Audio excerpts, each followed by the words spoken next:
Hello, Claudia. Hiya, how How you you doing? doing? I'm good, thank you. I'm very good, thank you.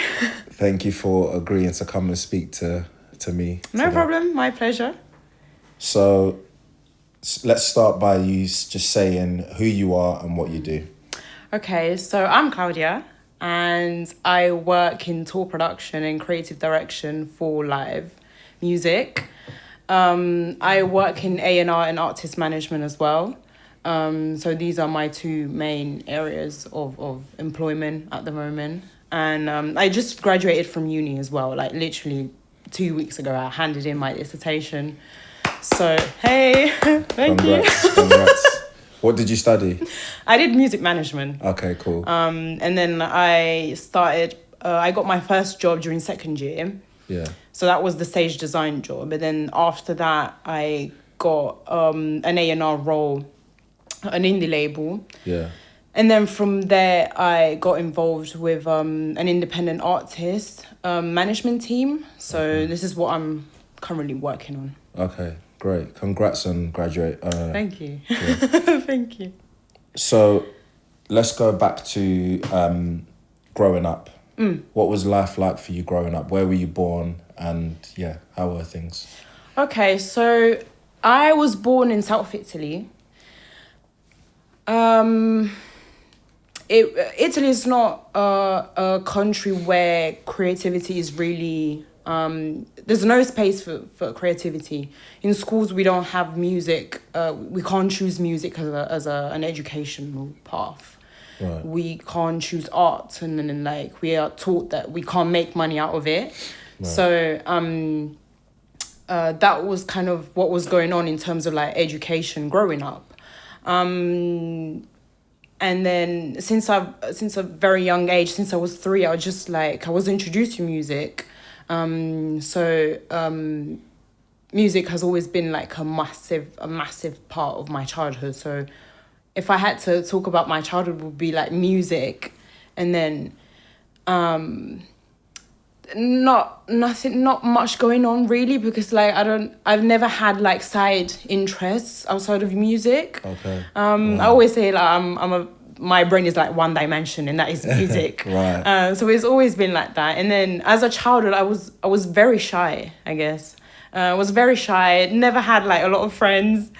And then yeah, if that answers your question, like with childhood there's a lot going on, I think. Yeah. What you say they didn't push music as a thing to do for your educational path. So what were the things that they were pushing for kids to be focusing on? Just like the very traditional career paths, like law, medicine, and like business management and just stuff like that. Okay. So you said you were introduced to music from around about 3 years old. Yeah. Can you remember how? Yeah, so basically, my mum's boyfriend at the time, they worked together for like 10 years. So like they met each other when I was 3 and they broke up when I was 13. So like for 10 years of my life, I had this person that this guy used to make like every month like CDs with like all the biggest hits. Mixtapes. Yeah. And but what happened is that he would never put Italian music on these CDs. Okay. So I was immediately introduced to like international music. Obviously I didn't know English. I was just like soaking in the sounds, I guess. So like I was introduced to like Beyonce, like Destiny's Child, and like just all these people like from a very young age, and that kept going for so many years that it was impossible for me not to be passionate about it, because it was constant for 10 years. Every month I had these CDs like I had to go through and like listen, and then so that's how it started, really. If you could give your top 5 artists of all time right now, just it can change at another time, but just off the top of your head right now, top 5 artists of all time, go. This is not in order of not preference. in order, no. Just saying, Beyonce. I've just been to the tour, which has been amazing to witness. Beyonce, Odile. Who? Odile. He's Ordeal. yeah. Okay. Odeal. Okay. Yeah. Is that UK or UK artist? Yeah. Okay, rapper, singer. Alte, so like Afro and R&B. Okay, I must check that out. Yeah, you should. Top 5. Rihanna. Rihanna's always been. She was my first love. Okay. The Weeknd. Okay, that's 4. And then the last one. This Burna Boy. Okay. Yeah. It's a decent list. Yeah. It's not a bad list. So, do you have any siblings? Yeah. I've got an older brother, and that's it. He's like just 1 year older than me. Okay. Still in Italy, so yeah, that's it. Really. And you mentioned your mum's boyfriend when you were 3, so safe to say your parents aren't together. Yeah, no, they've been divorced. They divorced when I was 2, so I guess I don't think that really played a role in my childhood because I've known no different. Okay.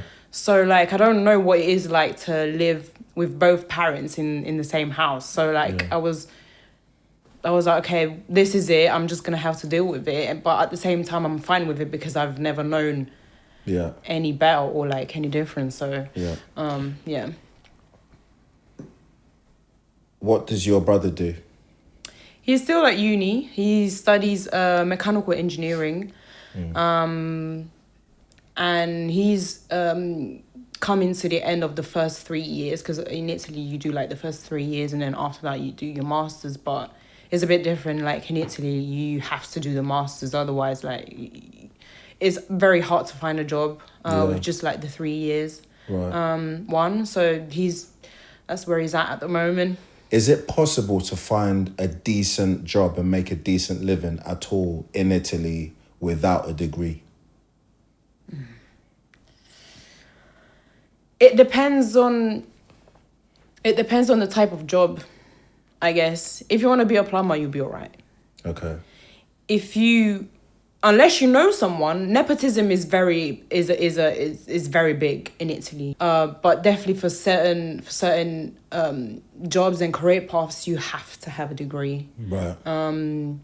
That's just how it is in Italy. Okay. And again, like very hard to make a living out of creative industries as well. I don't know how people do it in Italy. I was like, I'm moving out. Yeah. See ya. How come your brother stayed and you came here? With what he wants to do, the industry in Italy is very good. So he wants to go into designing parts for cars. Okay. I don't know how to explain that properly. But like mechanical engineering. So obviously in Italy we've got Ferrari, which is a massive one. Yeah. And the car manufacturing industry is very big and it makes up a lot of the employment in Italy as well. So he was like, for what I want to do, I don't need to really move out. Obviously, he thought about moving out as well, but Italy is a good place for that. If I was if I wanted to go into food industry as well, and I was like, I know Italy is the right place for food industry, but it wasn't my first choice. My first choice was music, so I was like, moving out. Yeah, and because it was music that you chose London. Yeah. Okay, to pursue music. Yeah. How come not the US or somewhere? A matter of money, to be fair. I didn't even know that it was possible for me to get a loan to cover my fees here. Because it was, I thought it wasn't a thing, so I was like, I can't even go to London and do music because I can't afford it. Because how am I gonna find 9K just to cover the fees, which is crazy. And then something happened and my mum was like, there's a loan there that you can, apply to and stuff. So I was like, I'll do that. And then the US is just a lot of paperwork, visa and stuff. And I got here the last year before Brexit happened. Ooh. So that was lucky. Snuck in. So that's why the UK. And then obviously within Europe, London is the place for music. There's the music scene in France and Germany is very interesting, but within Europe, London is the place. Right. It's just how it is. What was your dream job as a kid? So even though you were 3 years old and you kind of got into music then, did you know from say a bit older than that, say like 7, 8 years old, primary school age, did you know that you wanted to work in music when you were older, or did you have a different dream job at that age? This is gonna sound terrible. My dream job was like working at an ice cream shop or like something until I was like 6, 7, I guess. I don't know, I guess I loved ice cream, but I didn't I loved music, but I didn't know it could be a career, because in Italy it's just not a thing. Like, you just hear music on the radio and you sing and that's it. You don't really get the chance to hang around people who are like working in the music industry, because obviously, like, coming from South Italy as well, the music industry in Italy is very small, and it happens in Milan. That's the place for the music industry in Italy.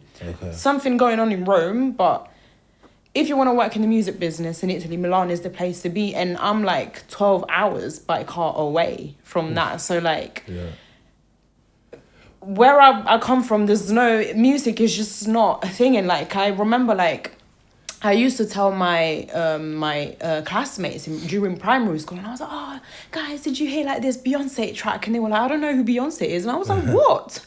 But... So, it was a very interesting environment to grow up in. When did you realise that, hang on, this can be a job?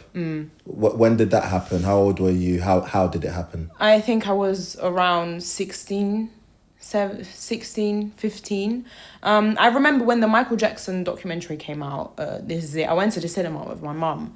And I was like, oh, I love this. Like, I just love it. But I didn't know, in my mind, the only thing that you could do with music, work-wise, was being a singer. At some point, when I was 8 or 9, I told my mum, oh, Mum, can you put me through, like, singing classes? Because I love music, but obviously I didn't have the talent, and, you know, but I generally believe that, like, singing and being the main person was the only way to make it in the music industry, working. And then as I grew up, when I was 16, I started to look at like university options. And I saw like music management in London. I was like, this is exactly what I'm supposed to do, because like, I know I can't, and I don't want to be the person on the stage, but I know I want to be involved. And I generally just always had an interest in being behind the scenes and making shows happen and making music happen and making these amazing moments happen for people that I don't know, because personally I experienced music moments. I remember the first concert I've ever experienced, I was so blown away, and I was like, I would love to recreate that for other people, to feel the same feelings that I felt. Can you remember what that concert was? It was Rihanna. Okay. Can you sing? No, at all. I'm terrible. Cool. So, tell me a bit about your experience as an A&R manager. What is it? You are you an A&R, or are you in A&R management? I don't understand the lingo that much. Basically, A&Ring means talent scouting, not just limited to artists, but musicians, producers, mixing engineers, and master engineers, and just the people involved in the creation of music, songwriters as well. And then artist management, I'm probably sure that you know. It involves like booking gigs for artists. It involves basically all the sectors of the music industry. So that means that like you get to work with music publishing, and then you get to work within the live sector, and then the booking agencies, and then the record labels, and just all the different sectors of the music industry. So does that answer your question? Yeah, it does. Just for me to kind of understand, because I hear it a lot, A&R and artist management. I kind of know what it is, but it's good to have someone. What A&R and artist management share is the artist development bit. Okay. Because A&R is it's not just limited to finding people and putting together studio sessions, but is also a matter of curating the artist development, and that means curating the musical direction of an artist, and that takes a lot of work and a lot of years. But this is what also like music managers do as well. Yeah. So this is what A&R and music management share. Do you feel comfortable to mention some names of who you're currently working with, or not? I don't know. Yeah. Oh yeah, go on. So I don't mind. Tell us. So my main project I'm working on is Odile, the artist that I mentioned before. He's an amazing artist. On your top 5 all-time list? Yeah. Oh, and you get to manage him. That's good. I don't manage him. Okay. I'm part of the management team. Okay, cool. That's pretty cool that you're living that out. Yeah. It's crazy. Yeah. It's very, it feels like a dream come true, which is, I'm so grateful for that. So he's an extremely talented guy. And he's manager as well. He's so talented and so driven, and his manager is Benyam Hans, by the way. Okay. Extremely talented guy and extremely knowledgeable. But the rest of the team as well. He's A&R, Abraham Kamara. He's so. It's just a beautiful personality and so passionate about music and. So the whole team behind it is really like, we share the same vision, which is not easy to find. Yeah. And then you mentioned that artist was an Afrobeats artist. Not really Afrobeats. It's a lot of influences. Alternative. Yeah. So like, are there any other kind of musicians who are in other genres that you kind of help look after as well or develop as well? I don't know if I'm allowed to say names. Well, you can say the genres if you don't mind.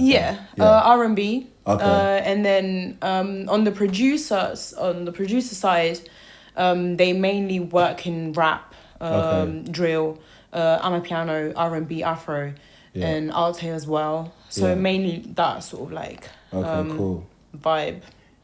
Tell us a bit about AT Music Group. Yeah. Like, what is it, and what did they aim to do? Yeah, so AT is a full service management company. They do music publishing and brand partnerships as well. The guy running it is called Michael Flakes. He's extremely young as well. He's 31. And he's doing amazingly in the industry. Yeah. And then they manage producers and artists. So at the moment, they are working on developing this R&B artist who's extremely talented as well. Yeah. They've got extremely good connections within the industry. And what they're doing so well as well is that outside of music, Michael does charity. Right. And he founded 80 Foundation, which is devoted to supporting unrepresented communities in many different ways, which is beautiful to see. So yeah, that's sort of like the background on AT. There's another one called The Unlimited Dream. Yeah. Tell me a bit about that. So The Unlimited Dream is the stage design company I work at. Okay. They do it's not just stage design, they do creative direction for music, so that means like music videos as well. Okay. Designing covers and artworks and just visual stuff. And George Thompson and Harry Harrison, they run it and they founded it. And they came from a way bigger company called North House. Okay. And when they were at that company, they had the chance to work on massive productions like Coldplay, Tours, Little Mix. Cool. So they had a very strong background, and then after that they went and do their own thing. And founded The Unlimited Dream. And then since they founded it, they've grown so much so quickly. They started, their first show was Parceluse. And then after that they did Olivia Dean's, Urban JR, they're on tour with Sam Fender right now. Loyal Partner, which was amazing. The Snuts, and just so many artists, really. And it's been, what they've done is amazing. I think what they've done is amazing because they started, obviously, like, kind of with a small team. It was just the two of them, and now the team has grown and there's so many people, so many more people involved. I can see and hear your passion for the industry and the work you do within it. Safe to say you've enjoyed your time so far. I did. One uncomfortable question is, has anyone ever tried to be inappropriate with you, abusing their authority within the industry? Is it because I hear about this type of thing, and I'm just wondering for you if you've ever been put in a uncomfortable situation like that? Not within the 3 companies that I've mentioned. Because the work environments that they provide are amazing. Right. And I feel so lucky to be involved in that. I've experienced physical harassment when I worked in hospitality.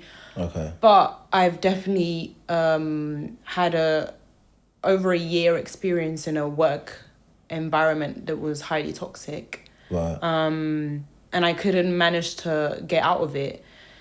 And then as soon as I got out of it, I realized how bad it was for my mental health. Right. And my confidence and just my overall performance as well. I think I kept performing like quite well, but I think it sort of like shifted my focus and just blurred my vision so much and manipulated my confidence so much to the point where I was doing so many things together. Like I was making contacts and just working so hard, but at the same time I was like, I feel like I'm not good at what I'm doing, and I didn't feel valued within the team, first of all. So that I didn't like. And then because of that, there was a sort of like chain effect. Right. Domino effect. A domino effect, sorry. Yeah. And that sort of like led me to believe that I was no good, basically, regardless of me achieving stuff, because obviously like the stage design thing was the first thing that happened for me, and then 80 and Odile came after. Right. But just because it takes a long time for you to find your ways in and to work out how are you gonna make the next thing happen. Right. So regardless of me like having these like sort of like evidence that I was going somewhere, because I was involved with this work environment that was toxic and not good for me, I was like, okay, like I'm achieving a lot, but I know I'm not good. I'm not. It's all gone now. So how? I mean, it's all gone now is a throwaway comment. I would say you obviously overcame a serious challenge. Yeah. Can you tell me how? I think the process sort of like started with me feeling like I wanted to pull out of the situation. And then I was like, okay, I'm just gonna keep going because I know we've got work to do, and I still really believe in this person, and I feel like if I give up on it, then it compromises my integrity as an artist manager, and it sort of like gives out the vibe that I'm not consistent with my work and stuff like that. And then so that was the first sort of like sign that I got, and then this sort of like pulling out feeling that I had kept coming over and over, and I would just push it away and ignore it because I was like, I'm just gonna keep going. But obviously this cycle was triggered by this person that I was working with. So then I got to the point where I was like, do you know what, tonight I'm just gonna make it happen. Tonight I'm gonna meet the person and I'm just gonna tell them I'm gonna pull out. Right. I met them, didn't happen again. And then I was like, do you know what, I just need to do one thing to find out the truth that I never got the courage to do. I did that one thing because this other girl, the artist at 80, she told me like, you should just go talk to this other person to find out the truth. And I was like, you know what, like, you're right, I'm just gonna do it. found out what the truth was, and my trust was just broken. So I was like, I'm out. So that's how I got out of it. But it took me a long time, over a year. So it's not easy. I think it taught me how to sort of like recognize red flags within work environments, which is not easy. It's not always easy. Quite a lot of that was very coded, so it's difficult to grasp fully. Yeah. But let me ask you this in a different way. So there are lots of women out there, unfortunately, who are still having to perform at work, even though they are in uncomfortable situations, whether it's bullying or harassment or inappropriate behaviour from males or maybe even other females. This is a massive question, and feel free to just say pass on to the next one. It's fine, but what advice would you have for them to kind of overcome or navigate that situation? I would say speak up. Okay. Because when it happened to me, it wasn't within the music industry. But when I experienced a physical harassment, you just feel so powerless that you're just there. And you do nothing to stop it. You do nothing because it's like, you're just clueless because it just happens, and hopefully you hadn't experienced it before. So I would say just speak up and just be as strong and as confident as possible when you sort of like see when you get the first red flag, like just say it, nip it in the bud. Nah mate, we're good, like we're bros, we're like so I would definitely say that, like, as soon as you see red flags, just like make it clear and speak up about it. And if then it gets to the point where it's too late, maybe I would say I don't know. I don't know.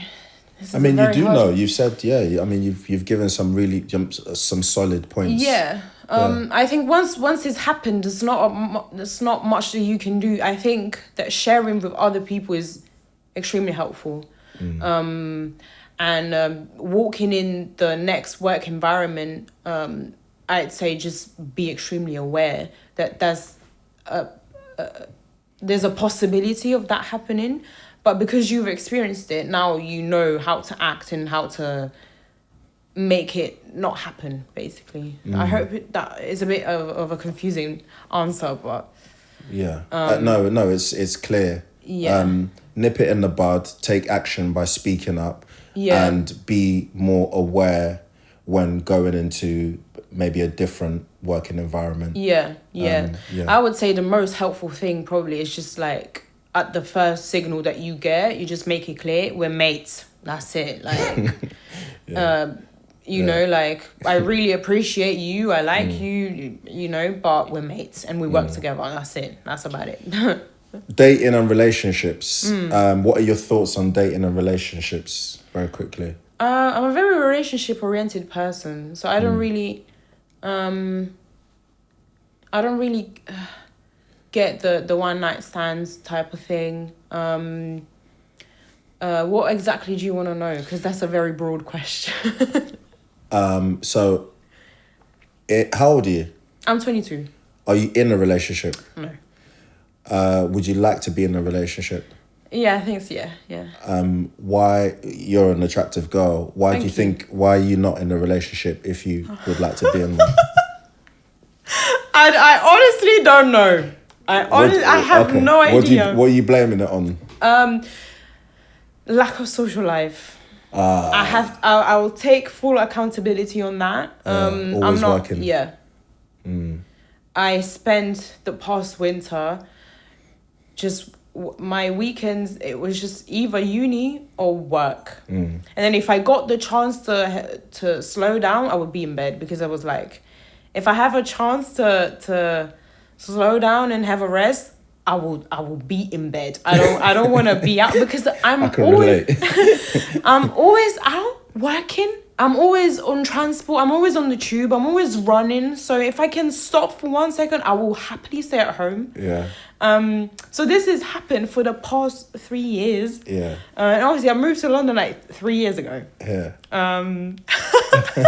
So I will blame the lack of social life for that. Yeah. But other than that, I think today people my age are not really looking into like long-term relationships, and a lot of the situationships are based off just being attracted to someone. And I always feel like, you hear this next person say, I'm attracted to you, and I'm like, being attracted to me doesn't mean anything to me, because everyone can just tell me that. Like, you don't actually know me. Being attracted to someone doesn't mean that you have feelings for them. And having and growing feelings for someone is a serious thing to say to someone else. It's not just being attracted to being attracted to someone doesn't mean anything to me. It's very superficial, because it's based off just what you see. But you could be a super attractive person and then your personality doesn't reflect that, so. Would you ever put your career to one side and focus on trying to meet Absolutely a guy? No. Do you want a family, like children? And I do. But do you think that that's gonna happen as you're focusing on your career at the same time? Or? It's definitely gonna happen. I've got a lot of faith. So I know it's gonna happen. I'll meet someone eventually. Yeah. But what I'm saying is, are you one day gonna like not work so much so that you can have more of a social life to try to meet someone, or are you gonna just keep working the way you are and just have faith that he will just land in front of you somewhere? Ideally, for you, my partner will understand how much I want to be involved in the music industry and how much my career takes. Sort of like, I don't know how to put this into words, but how much career means to me, and I'm not giving that up. So ideally, my partner will understand that and I don't have to compromise. Yeah. Okay. And I would also want someone who's just as invested in their career as well. I like people with ambitions for themselves and a vision for themselves. So if you're at home the whole day waiting for me to be back and be like, we haven't really spent time together, no.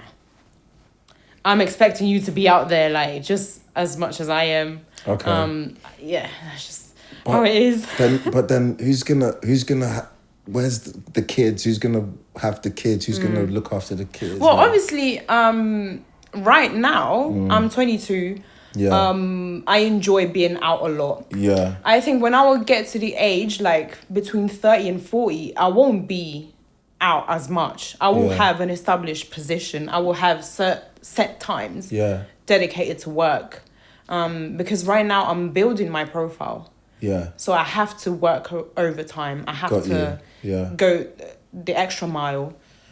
Hopefully, by the time I'm trying to build a family, I will have like set times for work and established positions. Do you think that? Do you think that a guy's gonna kind of? Because right now you're 22, yeah. Yeah. Between 30 and 40, you might look a bit older. You're gonna be a bit older. Why you're single? You're gonna be a bit older. It's things are gonna change a bit. Do you think it might be a bit more difficult for you to meet a solid guy around then and maybe easier to meet that guy now? Because like I think I saw a few studies that said that guys look for girls who are like between sort of 18, 19 and 25. So like those are the ages, but you're saying 30 to 40. Yeah.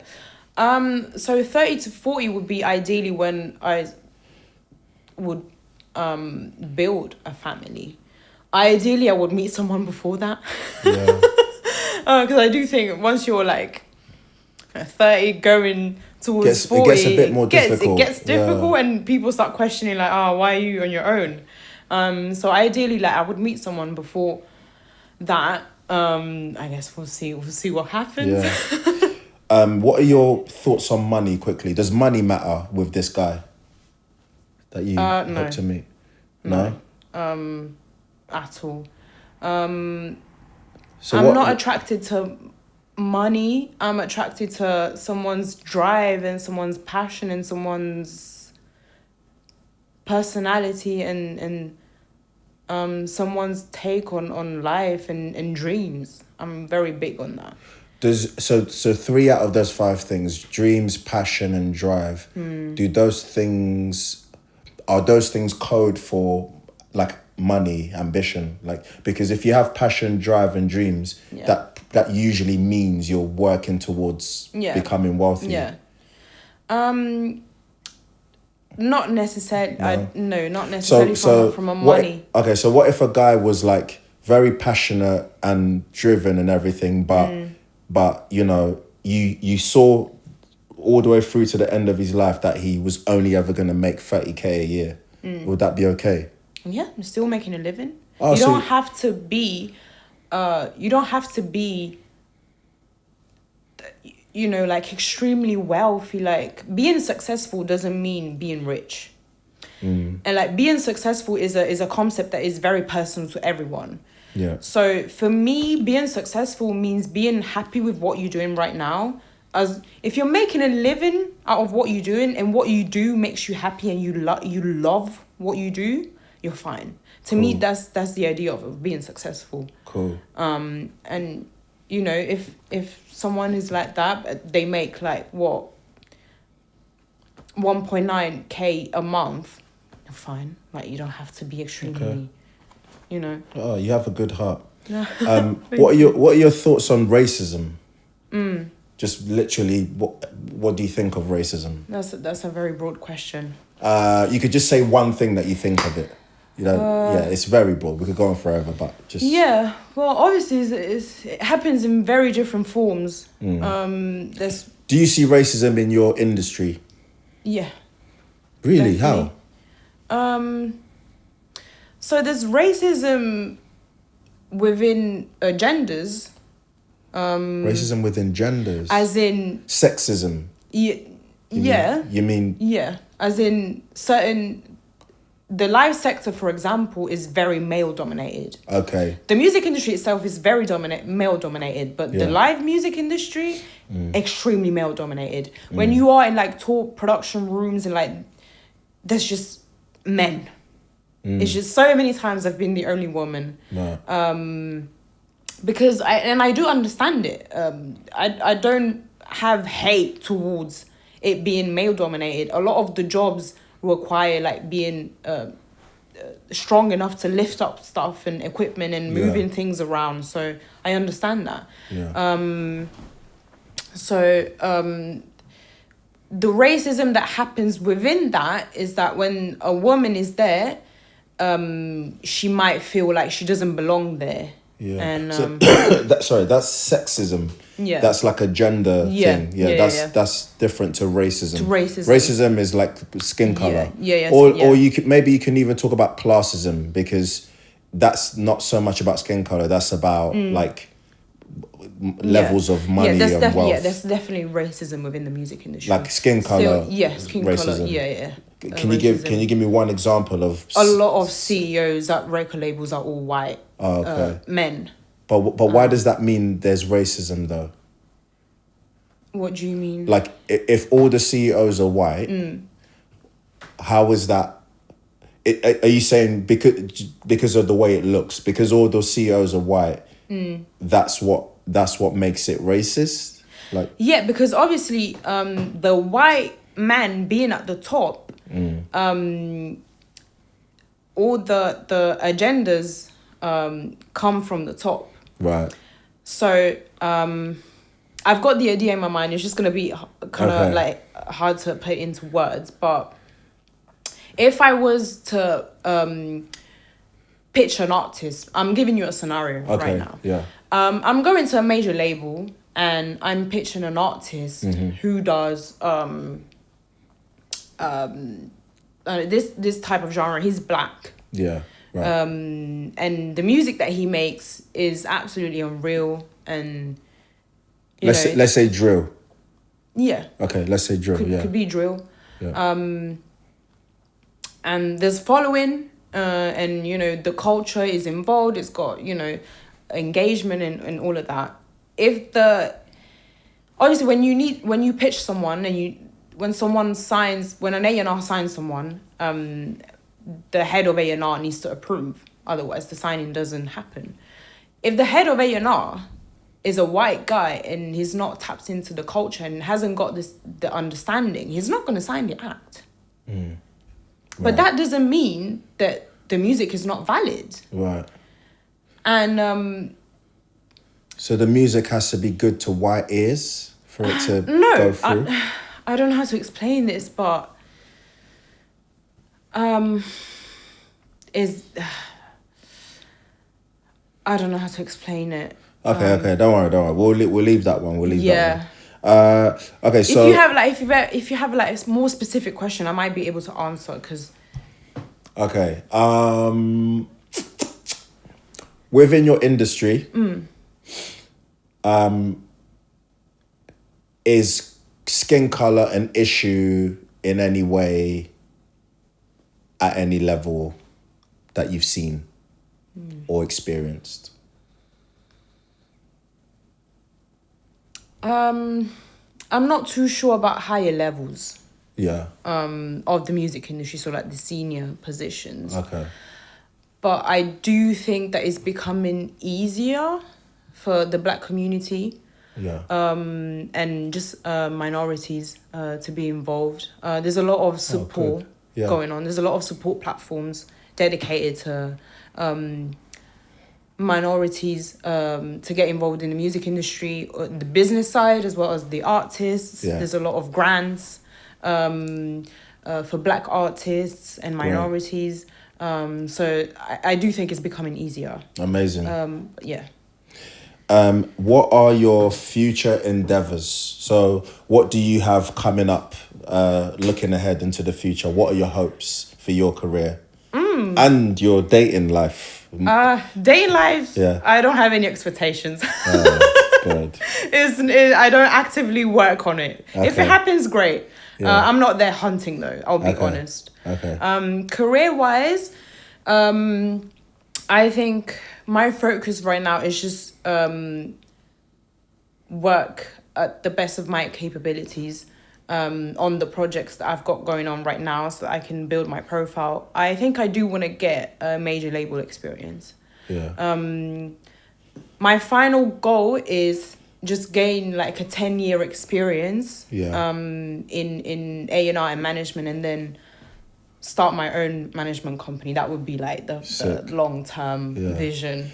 So yeah. If you come across like 2 spare tickets for one of your artists lying around somewhere, you got my details. I'll hit you up. Yeah. I'll sort you out, yeah. All right, Claudia, thank you so much. Thank you. It's been very insightful. Thank you. Thank you.